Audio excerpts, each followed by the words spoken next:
আলাইকুম ওয়া রাহমাতুল্লাহি ওয়া বারাকাতুহু। Health is very important for everyone. That's why আজকে আমি আপনার পয়েন্ট বাংলিং দেখাইলাম যেটা জানেন না আর লেস স্পাইসি কিভাবে হোমমেড কারি বানানি হয়, বুঝছেন? তো আমি সময় নষ্ট না করি আমি শুরু করে দিই আমার ইন্টারভিউ। আমি হান্ডিটা আগে বলেছি দেখা আপনারা দেখুন যেন, বুঝছেন?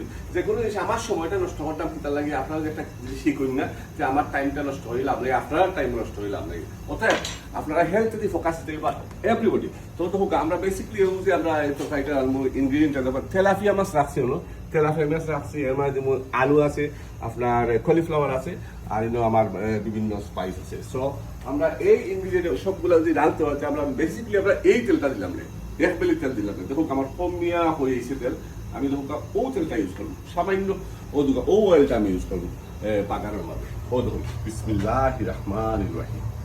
আর কোনো আমি অয়েল দিতাম না, ও অয়েলের মধ্যে সব খাবার হয়ে দিচ্ছে। সামান্য একটা তেল দিচ্ছি, সামান্য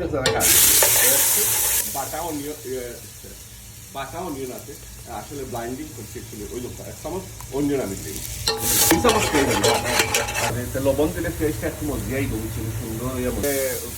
পানি অ্যাড করবো, পানি অ্যাড করি আরো কত আপনি লেস স্পাইস করছি। লেস স্পাইস দিলে একটা লাভ হয় কি কারণে, এই যে আপনার ফ্রেশনেসটা, মাছের যে ফ্রেশনেস, ভেজিটেবলের ফ্রেশনেস, এটা আপনার মানে ফুটিয়া উঠে, আরো মজা লাগে, আরো স্বাদ, অপূর্ব স্বাদ হয়। সো হোক আমি সামান্য কোরিয়ান্ডার, ও দেখুন সামান্য যারা কোরিয়ান্ডার পাউডার ও সেটা বুঝছেন।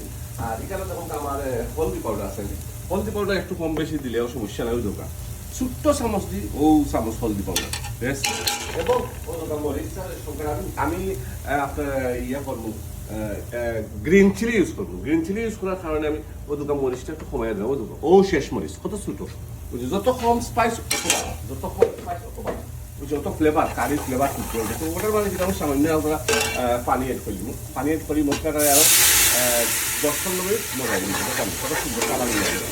আমার মশলাটা অলমোস্ট মজিয়েছে।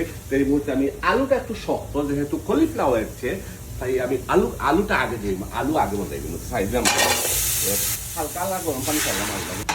আমার আলুটা অলমোস্ট মজিয়াইছে, তা আমি ওই ধোকা কলিফ্লাওয়ারটা এই মুহূর্তে চাইব। বিসমিল্লাহির রহমানির রহিম। বারবার বিসমিল্লাহ হইবা, বরকত হয় বরকত। যতবার বিসমিল্লাহ হইবা ততবার বরকত হয়, খালি বিসমিল্লাহ, বুঝছেন? আমার পাইক নয়ছে ওখানে খাই দিই, সেটাও রাখছে ইনশাল্লাহ। আরো 10 মিনিট আমি মোবাইলে এইটা ঠিক পজবাই দেবে। ফ্রেশ তেলাপিয়া ফ্রেশ নাই, আমরা এদেশে ফ্রেশ করে পাইতাম করা মারি, বাট বানাইছি এটারে ফ্রেশ। দই আর সুন্দর করে এক্সেলেন্ট, খুব সুন্দর করে দই হয়েছে, চকচকি করে রূপালি কালার। মাছটা খাইছি, মাছটা মজাই এটার লোকে, মাছটা মজাই মনে হয় আরো 10 মিনিট, আর মাছটা ওটার লোকে তালে তালে খাই নিলাম মজাই।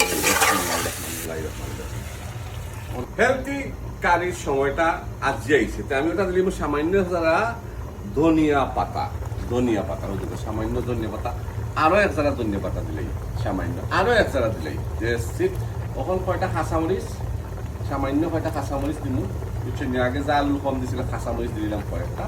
তখন সাথে একটা স্পেশাল একটা জিনিস আছে, এই স্পেশাল জিনিসটা একটা গ্রান্ড ফ্লেভার লাগি সামান্য এক যারা পেঁয়াজের পাতা দিলাম, দিয়াইটারে আপনার গুলিয়া তুমি 2 মিনিট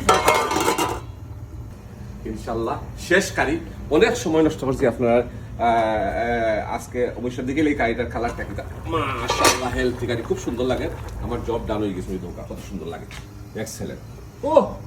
ও হো গ্রান্ড রয়েছে হেলথি কারি, লেস স্পাইস লেস অয়েল। দেখুন কত সুন্দর ফ্রেশ লাগে, গার্ডেন ধরে কারিটা আইসে উঠিয়া, বুঝছেন? ওগুলো আলিপাই একটু দেখাও চাই সুন্দর করি ফ্লেভার, very nice এটা flavor. Anyway, so thank you very much for watching my video. See you next time, inshallah.